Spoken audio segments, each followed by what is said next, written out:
ज्योतिबाच्या नावानं सांग भलं या जयघोषाने दुमदुमणाऱ्या वाडी रत्नागिरी अर्थात ज्योतिबा डोंगरावरील एक धक्कादायक प्रकार समोर आला आहे। दर्शनासाठी आलेल्या काही भक्तांना पुजाऱ्यांनी बेदम मारहाण केल्याची घटना घडली आहे। या घटनेचा व्हिडिओ सोशल मीडियावर व्हायरल होत आहे। सासनकाठी येथून प्रदक्षिणा घालत असताना काही तरुणांनी केलेल्या हुल्लडबाजीमुळे हा प्रकार घडल्याचे सांगण्यात येत आहे। मिळालेल्या माहितीनुसार सकाळी 11 वाजेपासून ते दुपारी 12 वाजेच्या सुमारास ज्योतिबा मंदिराच्या आवारात मुख्य आरती सुरू होती। यावेळी काही भक्त सासनकाठी घेऊन मंदिराभोवती प्रदक्षिणा घालत होते। प्रदक्षिणेदरम्यान काही तरुणांनी अतिउत्साहात हुल्लडबाजी करायला सुरुवात केली।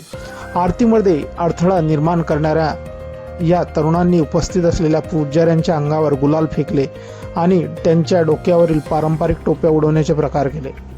पुजाऱ्यांनी आणि देवस्थानच्या कर्मचाऱ्यांनी सुरुवातीला या तरुणांना समजावून सांगण्याचा प्रयत्न केला, पण हुल्लडबाजी थांबत नसल्याचे पाहून संतापलेल्या पुजाऱ्यांनी काही भक्तांना पकडून मारहाण करण्यास सुरुवात केली। परिस्थिती हाताबाहेर जात असल्याचे पाहून काही पुजाऱ्यांनी या तरुणांना अक्षरशः मंदिरातून ओढून बाहेर काढले आणि चोप दिला। मारहाणीच्या भीतीने काही तरुण सैरावैरा पळू लागले होते, पण त्यांना शोधून काढून पुन्हा मारहाण करण्यात आले। या घटनेमुळे मंदिर परिसरात काही काळ तणावाचे वातावरण निर्माण झाले होते आणि इतर भाविकांमध्ये ही भीती पसरली होती।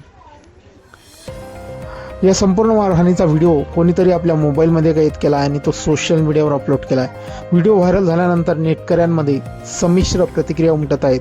काही लोक पुजाऱ्यांच्या कृतीचा निषेध करत आहेत, तर काही जण धार्मिक स्थळी हुल्लडबाजी करणाऱ्या तरुणांना धडा शिकवणं गरजेचं आहे असं मत व्यक्त करत आहेत। आपले जे प्रतिक्रिया असतील या व्हायरल व्हिडिओबद्दल आणि मंदिरातल्या या तरुणांच्या कृत्याबद्दल आपण कमेंट बॉक्समध्ये देऊ शकतात। व्हिडिओ आवडल्यास व्हिडिओला लाईक, जे मित्र चॅनलवरती नवीन असेल त्यांनी चॅनलला जरूर सबस्क्राईब करून घ्यायचा। धन्यवाद।